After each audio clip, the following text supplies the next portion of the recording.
तो दोस्तों एक और वीडियो में मैं आपका स्वागत करता हूं। मैं रामपाल।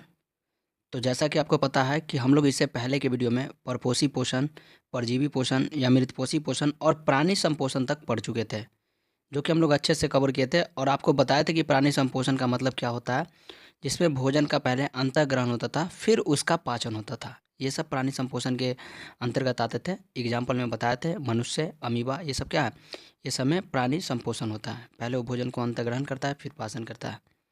तो ये सब हम लोग इससे पहले के वीडियो में पढ़ चुके थे।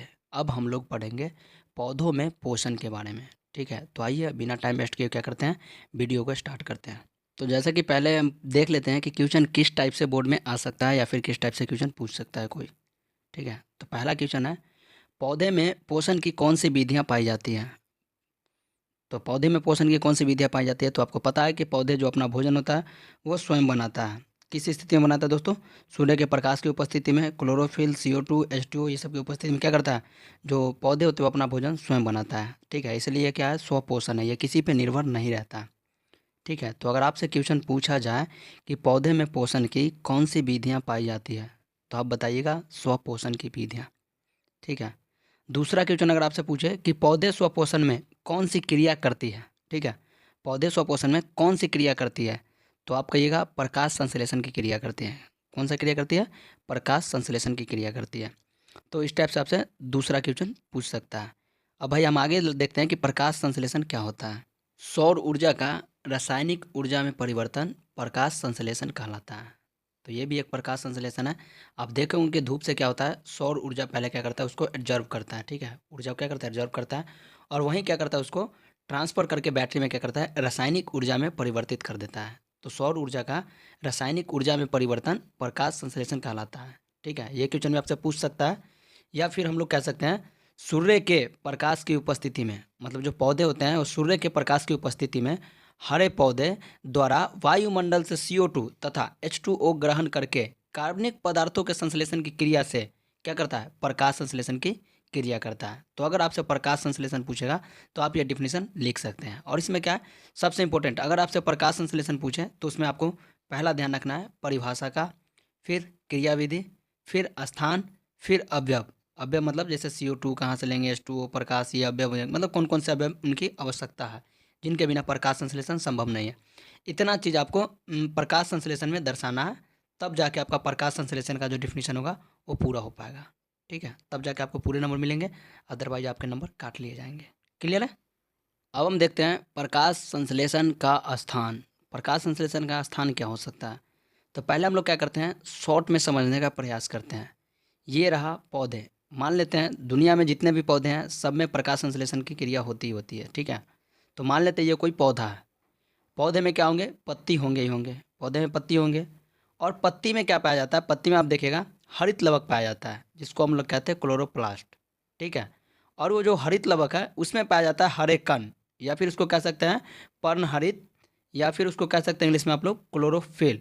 तो ये क्या है, हरित लवक में जो हरे कण या क्लोरोफिल जो पाया जाता है, इसी में होती है प्रकाश संश्लेषण की क्रिया। ठीक है, तो हम लोग देखते हैं, थोड़ा फिगर के माध्यम से देखते हैं कि क्या होता है। ये देखिए, ये मान लेते हैं ये पत्ती है, क्या ये पत्ती है, और ये जो आपको दिख रहा है ये फिगर, ये है हरित लवक। क्या ये है हरित लवक। और इसमें ये जो छोटे छोटे ये जो कण दिख रहा है, ये छोटा छोटा कण, ये है हरे कण या फिर पर्णहरित या क्लोरोफिल, इसी को कहते हैं। इसी में होती है प्रकाश संश्लेषण की क्रिया, जो भी हम आपको बता रहे थे। तो क्वेश्चन आपको किस टाइप से पूछेगा, जैसे हम आपको दो तीन कारण बता सकते हैं कि ये प्रकाश संश्लेषण या हरित लवक का क्या मतलब, हरे कण का या पर्णहरित का क्लोरोफिल का काम क्या होता है। पौधे का जो हरा रंग है वो क्लोरोफिल के कारण ही हरा होता है। अगर ये क्लोरोफिल नहीं होगा तो फिर ये पौधा होगा वो हरा नहीं होगा, सूखे बिल्कुल अजीब सा दिखने में लगेगा। तो ये जो पौधे जो इतना सुंदर या फिर हरा जो दिखता है, वो किस कारण दिखता है, ये क्लोरोफिल के कारण ही दिखता है। आज आप क्लोरोफिल का महत्व समझ गए होंगे कि क्या महत्व है क्लोरोफिल का। और ये आप समझ सकते हैं, अगर क्लोरोफिल नहीं होता तो फिर पत्ते नहीं होते, और पत्ते का रंग हरा नहीं होता, पेड़ सूख जाता, पेड़ सूख जाता तो फिर ऑक्सीजन नहीं मिल पाता, ऑक्सीजन नहीं मिल पाता तो फिर आप कैसे जिंदा रहते। तो आप समझ रहे हैं ना, क्लोरोफिल का महत्व बहुत ही ज़्यादा है। आगे हम और डिटेल में समझने वाले हैं। और दूसरा क्वेश्चन आपको जस्ट हम पहले बता चुके हैं कि सौर ऊर्जा का रासायनिक ऊर्जा में परिवर्तन, ये भी क्लोरोफिल के कारण ही होता है। ठीक है, तो ये दो टाइप का क्वेश्चन आपको पूछ सकता है। पौधे का जो हरा रंग है वो क्लोरोफिल के कारण होता है, सौर ऊर्जा का रासायनिक ऊर्जा में परिवर्तन ये भी क्लोरोफिल से ही होता है। क्लियर है, आगे बढ़ते हैं। अब हम देखते हैं अवयव के बारे में कि पौधे जो होते हैं वो प्रकाश संश्लेषण में कौन कौन से अवयव कहाँ से प्राप्त करते हैं। तो हमारा पहले इधर हम साइड में फिगर ले लेते हैं। ये फिगर, हमको उम्मीद है कि आप इस फिगर से ही कुछ हद तक समझ गए होंगे, लेकिन मैं थोड़ा इसको और क्लियरफाई करना चाहूँगा, ठीक है। तो पहला है सूर्य का प्रकाश। क्या है? सूर्य का प्रकाश। तो जैसा कि आपको पता है कि सूर्य का जो प्रकाश होता है वो पौधा सीधा क्या करता है, सूर्य से प्राप्त कर लेता है। अगर आप किसी पौधों को कहीं उस जगह पे लगा देंगे जहाँ पे धूप अगर सही से नहीं पहुँच पा रही है, तो वो पौधा क्या होगा, नहीं हो पाएंगे, वो पौधे क्या होंगे, सूख जाएंगे। रीज़न क्या है, प्रकाश संश्लेषण की क्रिया वो नहीं कर पाएगा, ठीक है। जिस वजह से क्या होगा, पौधा सूख जाएगा। तो सूर्य का प्रकाश कहाँ से ये मतलब प्राप्त करेगा, सीधा सूर्य से इसको मिल जाएगा। दूसरा है क्लोरोफिल। क्लोरोफिल आपको पता है क्लोरोफिल कहाँ होता है, पत्ती में। आपको बताएं कि पत्ती में क्लोरोफिल पाया जाता है, अभी इससे पहले जस्ट हम बताएं, ठीक है। तो यहाँ पत्ती में क्या है, ये क्लोरोफिल होता है, ठीक है। ये आप देख सकते हैं फिगर, ये पत्ती में क्लोरोफिल होता है। और दूसरा है तीसरा है CO2, कार्बन डाइऑक्साइड। ये कहाँ से मिल पाता है, तो मैं आपको बता दूं कि इसे मतलब जो CO2 होता है ये हम लोग छोड़ते हैं। आपको पता है हम लोग ऑक्सीजन लेते हैं और कार्बन डाइऑक्साइड छोड़ते हैं। यकीन नहीं आता, आप ऐसे करके सांस लीजिए, सांस लीजिए, आप देखिएगा कि ठंडा हवा हमारे अंदर गया, ठीक है। फिर ऐसे करके छोड़िए हवा, फिर देखिएगा वो गर्म निकल रहा है। मतलब कि हम लोग ऑक्सीजन लेते हैं और कार्बन डाइऑक्साइड छोड़ते हैं, ठीक है। और वाहन वगैरह जो आप यूज करते हैं, गाड़ी वगैरह, 8 क्लास में एक चैप्टर दिया हुआ है जल एवं वायु प्रदूषण, उसमें बहुत क्लियर से मतलब बहुत अच्छे तरीके से बताया गया है, डिफिनीशन वगैरह उसमें आप पढ़िएगा, समझ में आ जाएगा। और अच्छा समझना है तो ये जो CO2 है, जब आप गाड़ी वगैरह चलाते हैं तो उसके पीछे से जो धुआं निकलता है वो भी एक प्रकार का क्या है, नुकसानदायक गैस है, CO2, ठीक है। तो इसको क्या करता है, जो पेड़ होता है क्या करता है, जो पौधे होते हैं इसको क्या करता है, एब्जॉर्ब कर लेता है, मतलब इसको क्या करता है, खींच लेता है, ठीक है। और ये जो कार्बन डाइऑक्साइड है इससे प्रकाश संश्लेषण करके हम लोग को शुद्ध ऑक्सीजन देता है। क्या देता है, शुद्ध ऑक्सीजन देता है। जो हम लोग इससे ऑक्सीजन लेते हैं, शुद्ध ऑक्सीजन, और क्या होते हैं, जिंदा रहते हैं।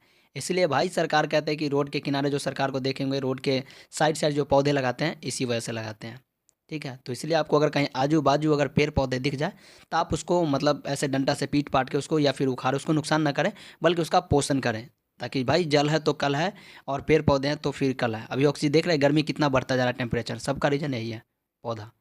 तो अगर आप लोग कुछ नेक काम करना चाहते हैं तो अपने आजू बाजू जो पौधे होंगे उसका पोषण करें और पौधे लगाएं, ताकि जो हमारा पृथ्वी है वो बच पाए और मानव जाति जो हो उसका अस्तित्व बना रहे, ठीक है। और चौथा क्या है, H2O। ये H2O कहाँ से लेता है, ये धरती के अंदर से इसको मिल जाता है H2O। धरती के अंदर जल होता है ना, नमी, वहाँ से मिल जाता है इसको H2O।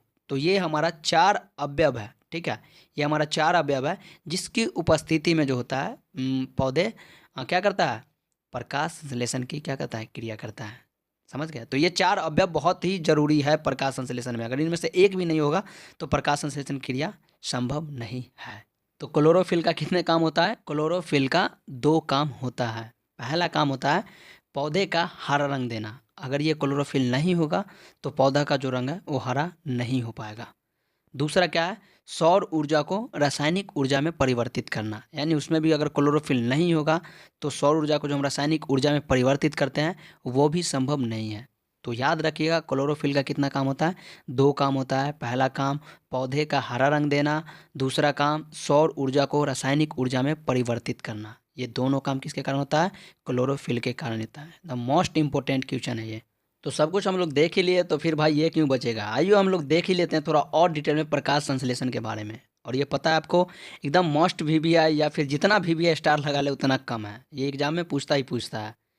तो थोड़ा और डिटेल में हम लोग देखने की कोशिश करते हैं, ठीक है।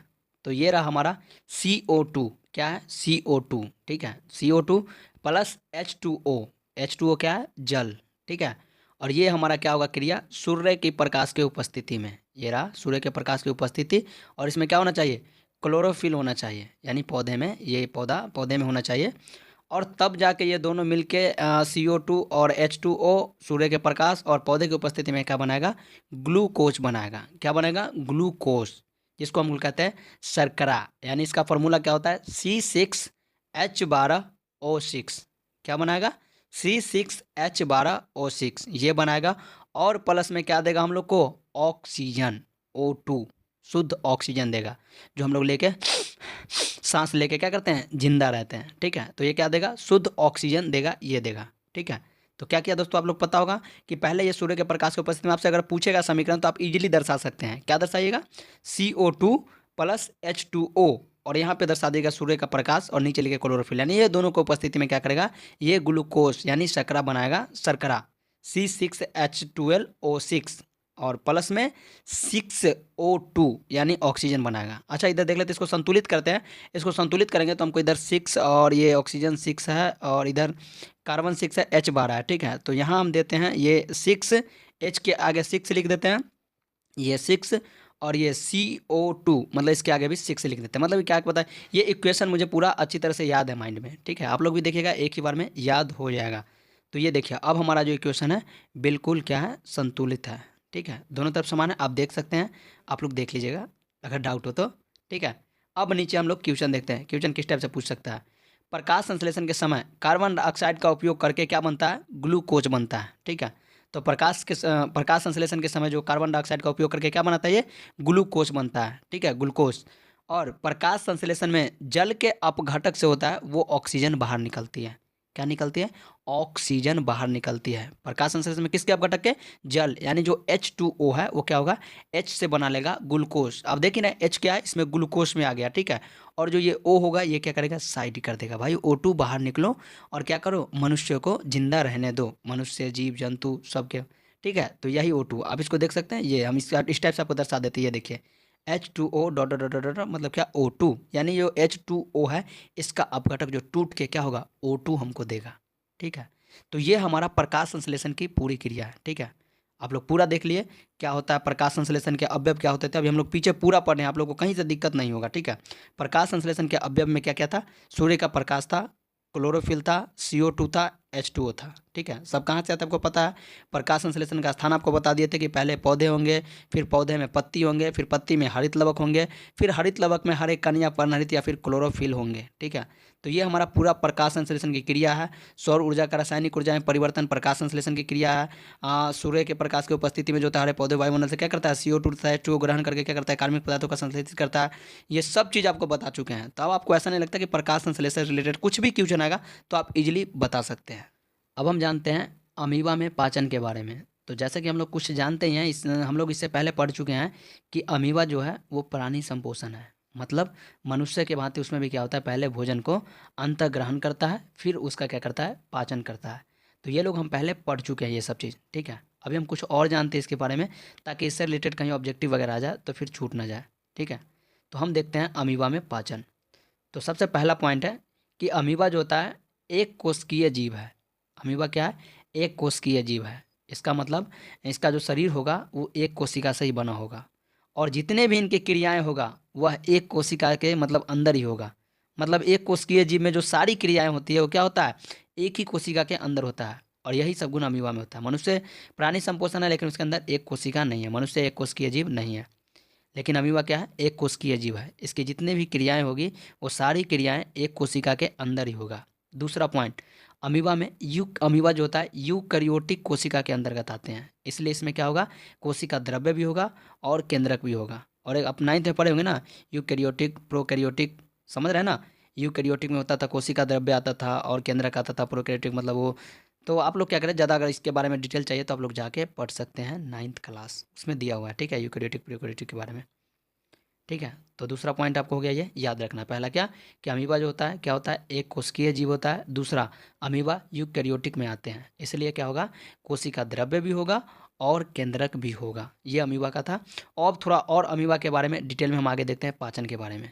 ये देखिए, ये हमारा पहला अमीबा का फिगर है, ठीक है, पहला है, ठीक है। ये है अमीबा, इसका अंदर ये केंद्रक है और ये मान लेते हैं ये भोजन है, ठीक है। ये क्या है, भोजन है।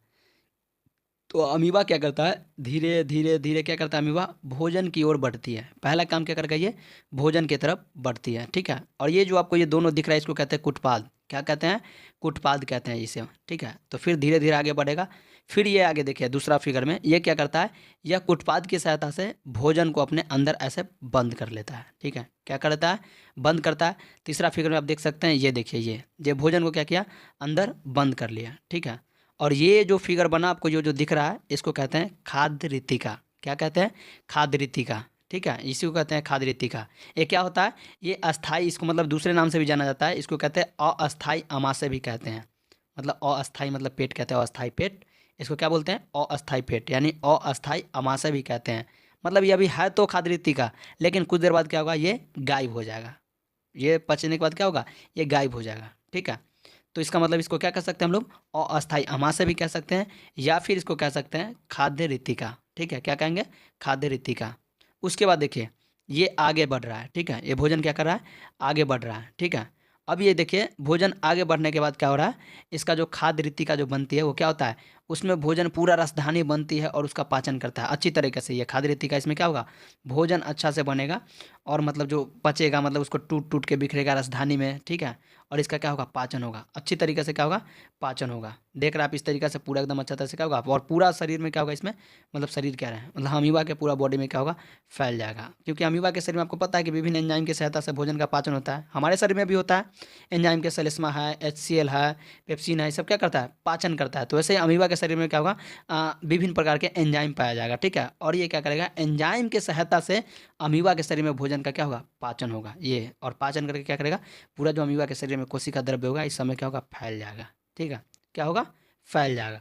अब ये अमीबा के शरीर में क्या है, भोजन का पूरी अच्छी तरीके से पाचन हो चुका है। ठीक है, तो अब ये भोजन पूरा पाचन हो चुका है, अब ये पूरा फटने के लिए तैयार है। समझ गया, पूरा फटने के लिए तैयार है। तो अब देखिएगा, ये अमीबा जो होता है वो कहीं से भी फटकर कोशिका से अपशिष्ट पदार्थ को बाहर निकाल देगा। ठीक है, ये अमीबा जो देख रहे हैं ना, अब इसमें भोजन का पूरा रसधानी में जाकर ये पूरा कोशिका द्रव्य वगैरह इस समय फैल गया, मतलब पूरा भोजन टूट टूट के। ठीक है, विभिन्न की कैसे टूटा, एंजाइम की सहायता से। हम लोग को शरीर में भी एंजाइम की सहायता से भोजन का पाचन होता है, यहाँ भी एंजाइम की सहायता से होता है।